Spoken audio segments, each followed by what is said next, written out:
Hi guys তোমাদের hi guys তোমাদের class 10-এর second সামেটিভের project নিয়ে আজকে আমি আলোচনা করব। তো কোয়েশ্চেন আশা করি সবার কাছেই আছে। আমি কোয়েশ্চেনগুলোকে একটু সলিউশন দেখাবো এবং সলিউশনগুলো কীভাবে হচ্ছে সেটা একটু বোঝানোর চেষ্টা করব। তো ফার্স্ট কোয়েশ্চেন হচ্ছে তোমাদের এটা, যে বার্ষিক 8% সরল সুদের হারে কোনো মূলধনের n বছরের মোট সুদ যদি PNR/25 হয় তাহলে মূলধনের পরিমাণ কত হবে। এখানে তোমার 4টে অপশান দেওয়া আছে। এই অপশানের দিকে একদম তোমরা তাকাবে না, এই অপশানটা ভুল আছে। তো এইটা হচ্ছে ঠিক, এই যে 4P এটা। তো দেখাবো কী করে হচ্ছে। তো দেখো, ফর্মুলা তোমরা মোটামুটি সবাই জানো যে I=PNR/25, এটা হচ্ছে ফর্মুলা। তো এখানে পি এর মান আমি ধরে নিলাম এক্স, পি এর মান আমি এক্স টাকা ধরে নিলাম, মানে এক্স এর মান যদি বের করতে পারি কোনোভাবে তাহলেই আমার অঙ্কটা হয়ে যাবে। তো দেখো এখানে সময় হচ্ছে n বছর, মানে আমি এখানে n বছর দেওয়া আছে, তো সময় অ্যাকচুয়ালি আমরা টি ধরে করি, তাহলে t=n বছর আমি লিখতেই পারি এখানে। আর আর হচ্ছে 8%, যেটা কিনা বইতে আছে। তো I=PRT/100, এটা হচ্ছে ফর্মুলা। তো আই এর জায়গায় যদি কোনোভাবে আমি PNR/25কে বসাতে পারি, তো কোনোভাবে বসানোর কিছুই নেই, এখানে আই এর মান PNR/25 আমার দেওয়াই আছে, সেটাই আমি এখানে বসাচ্ছি। তো PNR/25 আই এর জায়গায় বসালাম, আর PRT/100। তো পি এর মান এখানে দেখো এক্স দেওয়া আছে, তো পি এর জায়গায় আমি এক্স বসালাম, আর এর জায়গায় আর টি এর জায়গায় এন বসালাম আমি, আর নিচে /100। তো দেখো 25-এর সাথে 100 কাটাকুটি হচ্ছে, 25×4=100, আর উপরে দেখো এই আর কেটে যাচ্ছে, আর এন কেটে যাচ্ছে। তো আর এন দুদিক থেকে কেটে গেলে আমার উত্তরটা কী হবে, এক্সের মান কী হবে, এই 4-এর সাথে এই পিটাকে আমি যদি গুণ করে দিই তাহলে আমার এক্সের মান 4P বেরোচ্ছে। তো অপশন এখানে খুব সম্ভবত বি হওয়ার কথা, ডিটা হবে না। তো নেক্সট কোয়েশ্চেনের দিকে আমরা যাব। এটা হচ্ছে সেকেন্ড কোয়েশ্চেন, 2-1 নম্বর। দেখো কি বলেছে, যে দুটি লম্ববৃত্তাকার চোঙের উচ্চতার অনুপাত তোমাকে দিয়ে দিয়েছে 1:2 এবং তার ভূমির পরিধির অনুপাত দিয়েছে 3:4, তাদের আয়তনের অনুপাত নির্ণয় করো। তাহলে দেখো এখানে যেটা দিয়েছে উচ্চতার অনুপাত 1:2, তো তোমরা ছোটোবেলায় করেছিলে অনুপাতের অঙ্ককে এরমভাবে ভাঙতে, যে এক্স একটি আনুপাতিক ধ্রুবক, তাহলে সেখান থেকে H1 এবং H2-র মান এমনি করে তোমরা বার করতে পারতে। H1 হচ্ছে এক্স এবং H2 হচ্ছে 2x। নিশ্চয়ই মনে আছে ছোটো ক্লাসের অনুপাত সমানুপাতের অঙ্কগুলোকে। তো এই অনুপাত সমানুপাতের অঙ্ক দিয়েই কিন্তু আমরা এই ধরনের চ্যাপ্টারগুলোকে করব। লম্ববৃত্তাকার চোঙ বা শঙ্কু বা গোলকের যা যা অঙ্ক আছে, কিছু কিছু টাইপ কিন্তু এই অনুপাত সমানুপাত দিয়ে কিন্তু আসবে। আমি এই চ্যাপ্টারটা তোমাদের করাবো নেক্সটে, মানে এরপরে ইন ফিউচারে তোমাদের এই চ্যাপ্টারটা করাবো। তো দেখবে কত সোজা চ্যাপ্টার, কত ভালোভাবে ফর্মুলাগুলোকে গ্রিপ করা যায় তোমাদের মধ্যে, আর কত ইজিলি অঙ্কগুলোকে সলভও করা যায়। তো দেখো এই অঙ্কের মধ্যে আমি নেক্সট যে স্টেপটা লিখেছি 2πr1/2πr2 = 3/4, সেটা কেন লিখেছি দেখো এখানে দেওয়া আছে, ভূমির পরিধির অনুপাত হচ্ছে 3:4। তো তোমরা আমার একটা কথা বলো, যে লম্ববৃত্তাকার চোঙের যে পরিধি হয় সেটা কীরকম দেখতে হয়, সেটা বৃত্তাকার দেখতে হয়। তো বৃত্তের পরিধি যেটা হবে সেটাই তো লম্ববৃত্তাকার চোঙের পরিধি হবে। তো বৃত্তের পরিধির ফর্মুলা তোমরা সবাই জানো 2πr। তো এখানে সেটাই লিখেছি 2πr1/2πr2, যেটা কিনা 3:4 সাথে সমান হবে। তো এখানে দেখো আমি যেটা করলাম সেটাতে 2π ওপর থেকে কেটে গেল, শুধু r1/r2 = 3/4 হলো, r1/r2 = 3/4 হলো। তো r1-কে আমি 3y লিখলাম এবং r2-কে আমি 4y লিখলাম। কেন লিখলাম, y একটি আনুপাতিক ধ্রুবক একইভাবে। তো দেখো এখান থেকে একটা কনক্লুশনে আমি আসতে পারলাম, এটা কি আসতে পারলাম কি না তোমরা নিজেরা একটু ভাবনা চিন্তা করে দেখো, যে দেখো অঙ্কের কতটা ডিপলি ঢুকলে এই ধরনের কনক্লুশনগুলো তোমাদের মাথায় উঠে আসবে। তো আমি সেটা চেষ্টা করব তোমাদের মাথায় যেন ঢোকে।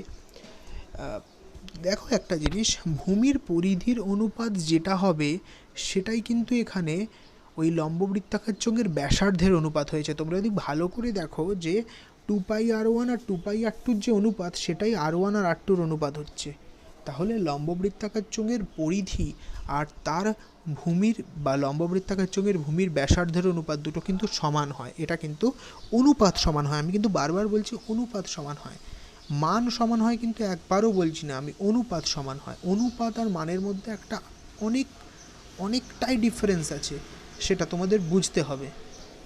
তো তো যদি অনুপাত সমানুপাত নিয়ে কোনো ক্লাস করতে চাও, আমি একটা ক্লাস তোমাদের করিয়ে দিতে পারি যদি তোমরা কমেন্ট বক্সে জানাও। তো 10-15 জন যদি আমাকে বলে এরকম, তাহলে নিশ্চয়ই আমি সেই একটা ক্লাস তোমাদের জন্য অ্যারেঞ্জ করে দেবো, অনুপাত সমানুপাতের বেসিক জিনিস যেটা কিনা ক্লাস 10-এ তোমাদের লাগবে। তো দেখো এবার অঙ্কটাতে যে R1 আর R2 অনুপাত হচ্ছে 3y 3 আর 4, তাহলে R1 আর R2-র মান কত হচ্ছে 3y আর 4y। তাহলে দেখো আমরা জানি আমাদের এখানে আয়তনের অনুপাত বের করতে বলেছে, তাহলে লম্ববৃত্তাকার চোঙের আয়তন কত পাই আর স্কোয়ার এইচ। তোমরা সবাই জানো উপর নিচে pi R1 square by H 1 আর বাই দিয়ে pi R2 square by H 2 হলো। তো এবার দেখো পাই পাই উপর নিচে কেটে গেল, হ্যাঁ কি না? কাটলো, অবশ্যই কাটলো। তাহলে R1 মানে কত 3y, তাহলে R1 এর স্কোয়ার মানে হচ্ছে 3y এর হোল স্কোয়ার, তার মানে হচ্ছে 9y স্কোয়ার। আর এখানে h1 হচ্ছে x, যেটা কিনা অলরেডি দেখো উপরে আমরা ধরেছি এখানে। আর R2 স্কোয়ার হচ্ছে 4y স্কোয়ার, তো এখানে লিখলাম 16y স্কোয়ার, আর y এর মান হচ্ছে 2x। তাহলে উত্তর যেটা বেরোচ্ছে আমার y স্কোয়ার এক্স, উপর থেকে y স্কোয়ার এক্স আর নিচ থেকে y স্কোয়ার এক্স কেটে গেল, কেটে যাওয়ার পর 9/16 দুগুণে 32 দেখো হলো, তাহলে 9/32 বা 9:32 আমার উত্তর বেরোলো। তো নেক্সট অঙ্কের দিকে যাব আমরা, 2-2। দেখো কি বলেছে, বলেছে একটি বৃত্তের দুটি জ্যা এবি এবং এসি পরস্পরের উপর লম্ব। দুটি জ্যা দিয়েছে এবি এবং এসি, দুটো পরস্পরের উপর লম্ব, এবং এবির মান দিয়েছে 4 সেন্টিমিটার, এসির মান দিয়েছে 3 সেন্টিমিটার। বৃত্তটির ব্যাসার্ধের দৈর্ঘ্য আমার চেয়েছে। তো দেখো অঙ্কটা সলভ কী করে করেছি। তো দেখো এখানে এবিসি একটি ত্রিভুজ আমি কিন্তু এঁকেছি একটা বৃত্তের মধ্যে, যেখানে কিনা এবিসি যে ত্রিভুজটা এঁকেছি তারা কিন্তু সেখানে বলেছে দুটো জ্যা যে দিয়েছে, দেখো এখানে এবি একটা জ্যা, যেটা আমার ইয়েলো কালার যেটা দেখতে পাচ্ছ সেইটার ওপর তোমরা লক্ষ্য রাখবে, আমরা কোনটা বুঝেছি সেটা দেখার জন্য। তো এবির যে মান বেরোচ্ছে সেটা হচ্ছে 4 সেন্টিমিটার, আর এসির মান যেটা বেরোচ্ছে সেটা হচ্ছে 3 সেন্টিমিটার। ঠিক আছে, তাহলে এবির মান বেরোচ্ছে 4 সেন্টিমিটার আর এসির মান বেরোচ্ছে 3 সেন্টিমিটার। তো এবার আমরা এখান থেকে একটা জিনিস করতে পারবো যে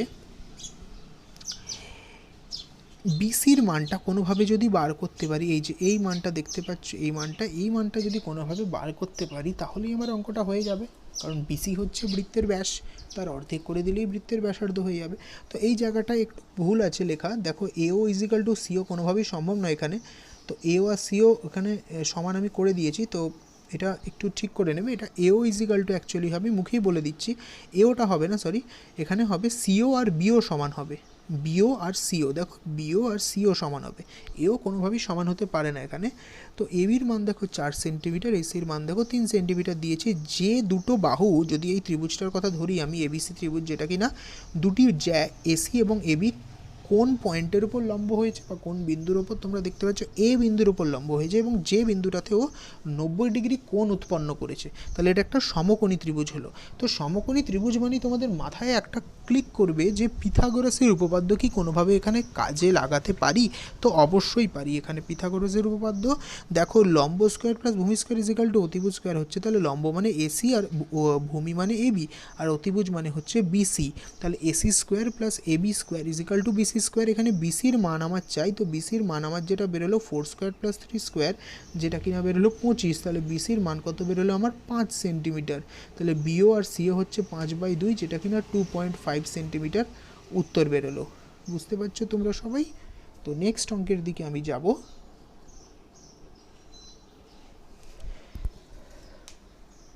তো দেখো নেক্সট অঙ্কে যাওয়ার আগে একটা চক্রবৃদ্ধি সুদের অঙ্ক আছে, তো আমরা 6 নম্বর অঙ্কটা একটু যা সলভ করে দেওয়ার চেষ্টা করছি। যে 6 নম্বর অঙ্ক যেটা বলেছে যে একটি লম্ববৃত্তাকার চোঙের ব্যাসার্ধে, মানে লম্ববৃত্তাকার চোঙের উচ্চতা দিয়েছে তার ব্যাসার্ধের দ্বিগুণ।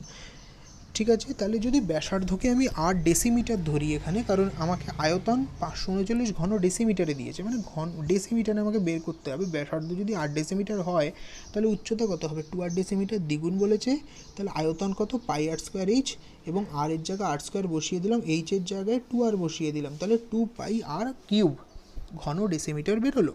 এবং বলেছে এরপর যেটা আমাকে বলেছে উচ্চতা 6 গুণ যদি হতো, মানে অরিজিনালি সেটা আমার কিন্তু কিচ্ছু বলেনি, অরিজিনালি কত ছিল সেটা আমাকে, এর সাথে কোনো কনক্লুশনে আমি আসতে পারি না। এটাকে ধরবো কীভাবে?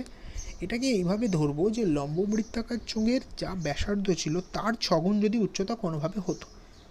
আশা করি বুঝতে পারছো। তাহলে ব্যাসার্ধ 8 ডেসিমিটার যদি হয়, উচ্চতা তাহলে 6 ডেসিমিটার, তাহলে আয়তন হচ্ছে পাই আর এর হোল স্কোয়ার ইন্টু 6 পাই আর কিউব ঘন ডেসিমিটার। বুঝতে পেরেছো? তাহলে 6 পাই আর কিউব, এই যে 6 পাই যেটা, সেখান থেকে এই যে 2 পাই আর কিউব যদি বিয়োগ দিই, সেটাই তো আমার 539 ঘন ডেসিমিটার। সেটাই তো আমাকে চেয়েছে, কারণ 6 পাই আর কিউব অবশ্যই তো 2 পাই আর কিউবের থেকে বেশি। সেটা কত বেশি দেখো বইতে দেওয়া আছে, বা তোমাদের পিডিএফে যেটা আছে সেটা দেওয়া আছে 539 ঘন ডেসিমিটার। তাহলে এই দুটো বিয়োগ করলে আমি এটা পাচ্ছি, এবং ক্যালকুলেশন করার পর আমার এখানে কিউব রুট বেরোচ্ছে। দেখো এই জায়গাটা একটু দেখো, তোমরা একটু বোঝার চেষ্টা করো যে কিউব রুট ভেতরে 49 গুণ 7 বাই 2 গুণ 4। ঠিক আছে, দেখো একটা কথা, 49 মানে হচ্ছে 7 গুণ 7, আর পাশে আরেকটা 7 আছে, মানে কটা 7 হলো? 3টে 7। যদি কিউব রুট করি তাহলে 3টে 7 যদি থাকে, বা কোনো সংখ্যা যদি 3টে থাকে, তাহলে সেখান থেকে একটা বার হয়। ঠিক আছে, তাহলে এখানে বেরোলো কত আমার? 7। আর নিচে দেখো 2 গুণ 4 8, বা 4কে তুমি 2 গুণ 2 করেও করতে পারো, বা 8কে 2 গুণ 2 গুণ 2 করেও করতে পারো। তাহলে 4 দুগুণ, নিচে দেখো 2 গুণ 4 8 হলো, তাহলে 8 মানে হচ্ছে 2 এর কিউব, তাহলে হচ্ছে আর এর মান 7/2, 2 আর হচ্ছে 7/2 ইন্টু 2 7 ডেসিমিটার। আশা করি অঙ্কটা বুঝতে পেরেছো। তো নেক্সট অঙ্কের দিকে যাব আমি। নেক্সট যে অঙ্কটা আছে সেটা হচ্ছে চক্রবৃদ্ধি সুদের। এটা তোমাদের বইয়ের অঙ্ক, আমি একটু বুঝিয়ে দিই তোমাদের অঙ্কটাকে। তো দেখো কি বলেছে, কোনো মূলধনের 2 বছরের সরল সুদ ও চক্রবৃদ্ধি সুদের মান দেওয়া আছে তোমাদের 8,400 এবং 8,652 টাকা। তাহলে মূলধন ও বার্ষিক সরল সুদের হার কত বের করতে হবে। তো মূলধন হচ্ছে X টাকা এবং সুদ হচ্ছে Y টাকা, Y%। তাহলে 2 বছর পর যে সুদটা হবে সেটা দেখো এখানে দেওয়া আছে x ইন্টু 2 ইন্টু y/100। 2 আর 100 কেটে গেল xy/50, যেটা আমি বের করছি এটা কিন্তু সরল সুদ বের করছি, একদম মনে রাখবে এটা কিন্তু সরল সুদ, এবং সেই সরল সুদে দিয়েছে 8,400 টাকা। তাহলে xy/50 সমান 8,400, কারণ 8,400 সরল সুদ, আর xy/50 যেটা বেরোলো সেটাও আমার সরল সুদ। এবার 2 বছর পর চক্রবৃদ্ধি সুদ কত হবে, দেখো x/1 plus y/100 whole square minus x. এখানে দেখো আমি মাইনাস এক্সটাকে কেন করলাম, তোমরা একটা কথা বোঝার চেষ্টা করো, এই যে ফর্মুলাটা x into 1 plus p/100 whole to the power n, এইটা হচ্ছে অ্যামাউন্ট বা সুদ আসল বের করার ফর্মুলা। তো আমাকে তো সুদ বের করতে বলেছে, তো সুদ আসল থেকে যতক্ষণ না আমি আসলকে বাদ দেবো সুদ পাবো না, যেটা কিনা সরল সুদেও আমি জিনিসটা বুঝিয়েছি। তো এক্সটাকে আমাকে সেজন্য এখান থেকে বাদ দিতে হলো, এবং আফটার ক্যালকুলেশন করে আমি এই জিনিসটা পেলাম ওয়াই এর মান। তোমরা এই ক্যালকুলেশনটা নিশ্চয়ই পুরোটা দেখতে পাবে, ক্যালকুলেশন দেখলেই তোমরা পুরোটা বুঝতে পারবে। তো ওয়াই এর মান কত বেরোলো? 6। এবার আমি এই যে ওয়াই এর মানটা যেটা বেরোলো, দেখো ফার্স্ট ইকুয়েশনে আমি বসিয়েছি, এই যে এই ইকুয়েশনটা আমি বসিয়েছি।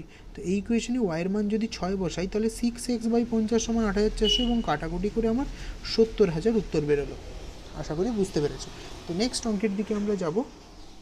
এটা হচ্ছে নেক্সট অঙ্ক। দেখো এখানে যে চ্যাপ্টারটা তোমাদের দিয়েছে সেটা হচ্ছে দ্বিঘাত সমীকরণের চ্যাপ্টার।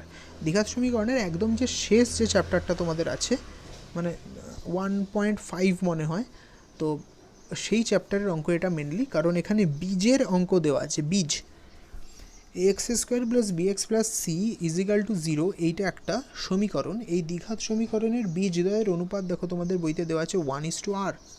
তাহলে দেখাও যে একটা প্রমাণ করতে বলেছে। তো প্রমাণটা এমন কিছুই না, আমি তোমাদের বলছি অঙ্কগুলোকে করার সময় কোন জিনিসটা মাথায় রাখবে। তো দেখো ax² plus bx plus c সমান সমান 0, এখানে আলফা আর বিটা দুটো বীজ। হ্যাঁ, তো এইটা তোমরা নিশ্চয়ই জানো যে alpha plus beta always -b/a হয়, আর আলফা বিটা c/a হয়। এটা দেখবে বইতেই তোমরা পেয়ে যাবে। তো আলফা প্লাস বিটা -b/a এবং আলফা বিটা c/a, এখানে আলফা বিটার আলাদা করে মান বের করতে হবে, কারণ এদের অনুপাত দেওয়া আছে। দেখো 1:r, তাহলে আলফার মান যদি এখানে যদি t আনুপাতিক ধ্রুবক হয়, তাহলে আলফার মান কত হবে? t, এবং b এর মান 8t হবে।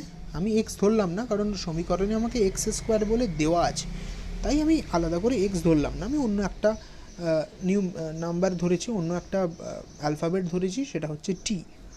তো এবার দেখো আলফা প্লাস বিটা এই সমীকরণে আমি বসাচ্ছি, আলফার মান এখানে t বসালাম, বিটার মান 8t বসালাম, t কমন নিলাম দেখো, এবং t কমন নেওয়ার পর 1+r যেটা আছে না, সেটা আমি নিচে নিয়ে চলে গেলাম, ভাগ হয়ে গেল। তাহলে -b/a ইন্টু 1+r ঠিক আছে। এবার দেখো আলফা বিটার মান হচ্ছে সি বাই এ, এটা আরেকটা জানি। তাহলে আলফা বিটা যদি গুণ করি আর R into R T equal to C by A, তাহলে আর টি স্কোয়ার, এখানে আর স্কোয়ারটা হবে না, এটা কেটে দিয়েছি আমি, এটা অ্যাকচুয়ালি হবে R T square equal to C by A. তাহলে আরটাকে যদি ওদিকে নিয়ে যাই তাহলে T square equal to C by R into A. তাহলে এইটা 1 নম্বর সমীকরণ না, এখনও এইটা 2 নম্বর সমীকরণ হলো। এবার দেখো এই যে টি এর মান আমি এখানে বের করলাম, এই যে এখানে দেখতে পাচ্ছ টি এর মান আমি যেটা বের করলাম সেটাকে আমি টি স্কোয়ার করবো। এখানে একটা টি স্কোয়ার দেখতে পাচ্ছি, এখানে একটা টি স্কোয়ার দেখতে পাচ্ছি, এখানে একটা টি স্কোয়ার দেখতে পাচ্ছি। তো আমি এই দুটোকে সমীকরণগুলোকে এক করে দিলাম। এখানে তোমাদের মনে হতে পারে যে স্যার এখানে আপনি টিকে টি স্কোয়ার করলেন, কিন্তু এই টি স্কোয়ারটাকে টি করতে পারতেন। অ্যাকচুয়ালি দেখো একটু ঝামেলা তোমাদের কিন্তু পোহাতে হতো, কারণ আলটিমেটলি যখন টি স্কোয়ারকে যদি তুমি টি করতে তাহলে এখানে একটা রুট দিতে হতো, এখানে একটা রুট আসতো। তো রুট আসলেই আবার তোমাকে এই দুটো টিকে যখন আবার সমান করতে আবার তোমাকে দুদিকে স্কোয়ার করতে হতো কিন্তু, বা বর্গ করতে হতো। সেটা আমি একটা স্টেপেই করে দিলাম, ঠিক আছে। তো টি স্কোয়ারের মান যদি এরকম করো, এই রকম জিনিসটা দেখতে হবে, দুটো টি স্কোয়ারকে যদি এই টি স্কোয়ার আর এই টি স্কোয়ারকে যদি সমান করে দিই তাহলে দেখো B square by A square into 1 plus R এর whole square equal to C by R A, এটা আমার বেরোলো। এবার দেখো দুদিক থেকে এ আর এ স্কোয়ার যদি কাটে তাহলে এদিক থেকে এটা বেরিয়ে গেল আর এদিক থেকে এ স্কোয়ার থেকে এ থাকলো, তাহলে বি স্কোয়ার বাই, এবার সি, এই যে সিটাকে আমি নিচে নিয়ে চলে এলাম, দেখো নিচে, তাহলে A C, B square by A C, দেখো বি স্কোয়ার বাই এর সাথে আমি সিকে গুণ করলাম, তাহলে এ সি হলো সমান সমান এই যে 1 প্লাস আর এর হোল স্কোয়ার যেটা আছে সেটা আমি ওপরে নিয়ে চলে এলাম। কোথায় নিয়ে চলে এলাম? ওপরে আনার পর 1 বাই আর এর হোল স্কোয়ার বাই আর হলো, নিচে আরটা আমি রেখে দিলাম। তো কী করলাম আমি, এই সিটাকে নিচে নিয়ে চলে গেলাম এবং 1 প্লাস আর এর হোল স্কোয়ারটাকে উপরে নিয়ে চলে এলাম। তো এটা আমার জিনিসটা আলটিমেটলি বের হলো, যেটা আমার কিনা প্রমাণিত। তো যদি কোনো অঙ্কে প্রবলেম হয় কারো সেটা আমাকে বলো তোমরা। এই অবধি তোমাদের অঙ্ক আমি করালাম, কারণ একটা তোমাদের প্রমাণ দিয়েছে 5 নম্বর অঙ্কে। দেখো এটা বইতেই তোমরা পেয়ে যাবে, এটা একটা উপপাদ্য। যদি উপপাদ্যে তোমাদের কোনোদিন কোনো প্রবলেম হয় আমাকে বলো, সেইভাবে আমি আলাদা করে কোনো ভিডিও আপলোড করে দেবো যে উপপাদ্য অ্যাকচুয়ালি পড়তে কীভাবে হয় বা লিখতে কীভাবে হয়। কারণ উপপাদ্য হচ্ছে জ্যামিতির একটা মেন জিনিস, যেটা না জানলে কিন্তু খুব অসুবিধা হবে। যারা ইন ফিউচারে কম্পিটিটিভ লেভেলের পড়াশোনা শুরু করবে তাদের কিন্তু খুব প্রবলেম ফেস করতে হতে পারে, কারণ আবার তাদের জিওমেট্রি বা উপপাদ্যগুলো আবার জানতে হবে। ওকে, তো এখন থেকেই উপপাদ্য শেখো, নিজের স্যারের কাছে তোমরা শেখো, তো সেখান থেকেও তোমরা অনেকটা জানতে পারবে। তো আজকের ক্লাসটা মোটামুটি এই অবধি আমি রাখছি। তো আশা করি ভালো লেগেছে, যদি ভালো লাগে লাইক শেয়ার অ্যান্ড সাবস্ক্রাইব করে দিও। তো আবার নেক্সট ভিডিও নিয়ে আমি আসবো। নেক্সট তোমাদের ক্লাস 10-এর একটা ভালো চ্যাপ্টার নিয়ে আমি স্টার্ট করব, অংশীদারি কারবার। তো ততদিন অবধি তোমরা স্টে টিউন থাকো, আমি চ্যাপ্টারটা দিলেই তোমরা সবাই বুঝতে পেরে যাবে। তো আজকের মতন ক্লাস আমি এখানেই স্টপ করলাম।